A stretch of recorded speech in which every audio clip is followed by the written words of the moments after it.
Vamos a ver posibles preguntas sobre metodologías activas, inclusión, evaluación formativa y legislación. Son preguntas que te puede hacer el tribunal y ojo, que si no te las hace, creo que los argumentos que vamos a dar te vienen genial para sustentar y acompañar tu discurso. Y además, ya sabes, lo hicimos hace poco, si aún no te lo has descargado, aún lo tienes gratis, el pequeño dossier que hemos hecho sobre las 10 preguntas más frecuentes sobre diseño universal para aprendizaje e inclusión y lo tenéis en el comentario fijado. Aprovechad porque en unos días lo quitaremos. Así que vamos por el primer terreno, que como he dicho son las metodologías activas. Ya sabéis que es una palabra muy trillada, entonces sí que podemos discernir metodologías activas de tradicionales, que quizá las metodologías más tradicionales pues se basa más en el estilo unidireccional del docente, donde el alumno no es protagonista. Ojo, que en ocasiones las metodologías tradicionales no están nada mal. Y aquí el primer consejo, es posible que el tribunal que tú tengas delante sea tradicional, así que no entres en valoraciones ni seas polar, es decir, no comiences a decir que las metodologías tradicionales no valen para nada porque te puedes enfrentar al tribunal y no sirve de nada. Pero ojo, aquí viene la primera pregunta que es importante que sepamos contestar.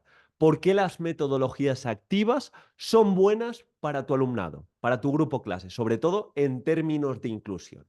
¿Qué es una metodología activa? No deja de ser un conjunto de actividades, recursos, progresiones para que nuestro alumnado sea el protagonista y pueda fomentar su creatividad y pueda ser autónomo. Dentro de esas metodologías activas, lo que buscamos es que el alumno se pregunte cosas, reflexione, sepa dónde está, qué más puede hacer. Y muchas de estas metodologías se trabajan en grupo. Es el caso del aprendizaje cooperativo, donde se crean esos grupos y se crean esas sinergias, donde quizá el alumno que más ayuda necesita está con el alumno que más capacidad de ayuda tiene para dar. Y cuando se junta esto, se crea una sinergia positiva. Por debajo, porque el alumno que más ayuda necesita va a tener ese acompañamiento, y por encima, el alumno que quizá está por encima del percentil, al explicar, al acompañar, lo va a integrar mejor e incluso va a desarrollar esas habilidades interpersonales. Además, normalmente las metodologías activas, como hemos dicho, requieren de más autonomía, es decir, nuestro alumno va a trabajar más de forma autónoma y por ende nosotros como docentes podemos ir por los grupos e individualizar mucho más nuestra forma de enseñar e individualizar quizá en los alumnos que más ayuda necesitan o dar ese feedback correcto. Entonces, en cuanto a esa primera pregunta de metodologías activas e inclusión, está más que clara. Vamos con la evaluación. Y esta pregunta es muy recurrente y el otro día me lo preguntaba una compañera que estamos preparando, que era lo de evaluación global y continua. ¿Esto cómo se aplica o cómo lo podemos explicar? Pues de una forma muy sencilla, cuando nosotros hilamos evaluación global y continua con evaluación formativa, que no deja de ser sucedánea en este contexto, es decir, la evaluación formativa ya sabéis que es la filosofía de evaluar bien para que nuestro alumnado aprenda, autorregulación y dentro de esa evaluación formativa pues se contempla la evaluación global y continua. ¿Qué quiere decir continua? Que si en algún momento dado nuestro alumno no alcanza un criterio o frente a una actividad pues no alcanza el estándar que hemos marcado, va a tener otra oportunidad. Por ejemplo, imagínate, primer trimestre, yo intento que mi alumnado cree esa composición oral, haga una exposición y por lo que sea se pone nervioso y el estándar que he marcado de comunicar durante 3 minutos con ciertos tecnicismos, repartiendo miradas y que se entienda el servicio que vamos a dar a la comunidad, el alumno no lo puede hacer. No pasa nada, ese criterio se paraliza, por así decirlo, no lo alcanza en el primer trimestre, pero en el segundo trimestre quizá ese mismo criterio de composición oral, pues lo trabajamos a través del debate o lo trabajamos a través de una exposición por grupo. Y si por el camino mi alumno me demuestra que lo puede hacer bien y yo le ofrezco el correcto andamiaje, pues sin ningún tipo de problema. Entonces, eso sería la evaluación global y continua. Y ojo con las notas, con molestarse o más bien no saber muy bien defender esto. Es decir, tú puedes decir que hay evaluación global y continua y como en el tercer trimestre saca un 9, yo le voy a dar a mi alumno un 9 si en el segundo trimestre ha sacado un 6 y en el primer trimestre ha sacado un 4. No funciona así, tenemos que también poner el foco en los criterios de evaluación. Y también dentro de esa evaluación, si nos preguntasen por qué nos centramos tanto en autoevaluación y coevaluación, que yo siempre lo digo, que tiene que estar muy bien agendado en las sesiones, nos tenemos que ir directamente a libros como Evaluación Formativa o el libro de Aprendizaje Visible de John Hattie y hacer ver que la evidencia nos dice que es de las propuestas que más aprendizaje le da a nuestro alumnado.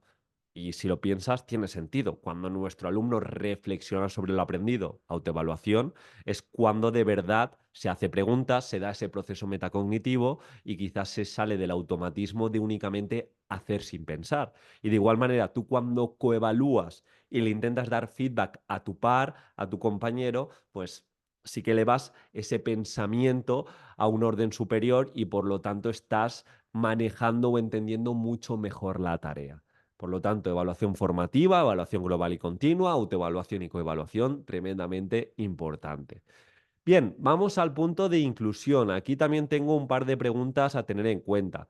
¿Qué estrategias, y esta es más general, utilizas para garantizar la inclusión de todos los estudiantes en el aula? Y ojo, estamos hablando de estrategias. Aquí entraría la evaluación diagnóstica, aquí entraría instrumentos como el sociograma para crear ese clima de confianza, aquí entraría metodologías como el alumno tutor, aquí entraría también propuestas en cuanto a agrupaciones para que se dé esa equidad. Aquí entraría también el desarrollar la participación activa mediante llamadas en frío. En definitiva, entender que la inclusión va mucho más allá de coger una actividad y hacerla multinivel o coger una actividad y aplicar los principios DUA. Entonces, en ese sentido, demostrar al tribunal que tenemos libros de referencia, que en tanto en las metodologías o en las rutinas, el elegir en ocasiones modelos pedagógicos o metodologías activas vienen genial.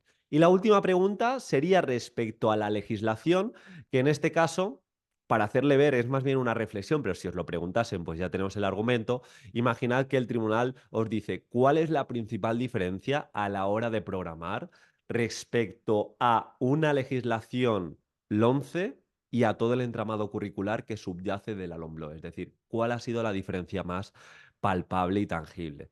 Si nos vamos a las escuelas, posiblemente casi todo el mundo está programando igual, simplemente cambiando la nomenclatura, pero realmente, lo he dicho en muchas otras ocasiones, la LOMLOE trae cosas buenas, entre otras cosas que ya no estamos tan limitados por los estándares de aprendizaje.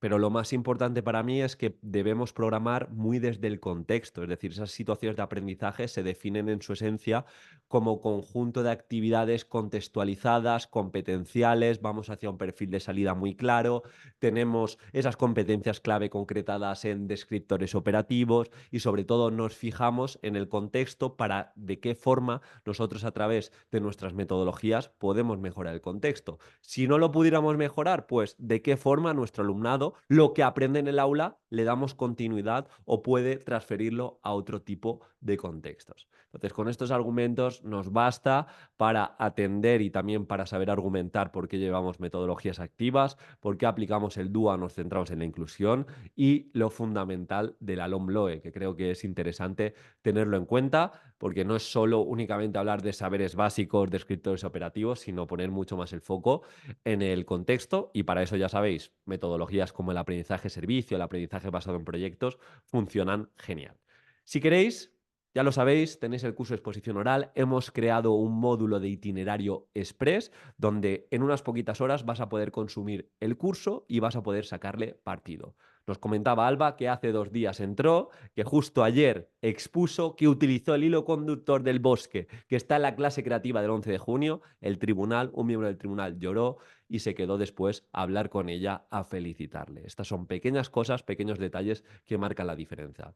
Si tú quieres esos recursos, si tú quieres esas propuestas, lo tienes en el comentario fijado y como siempre, nos vemos mañana.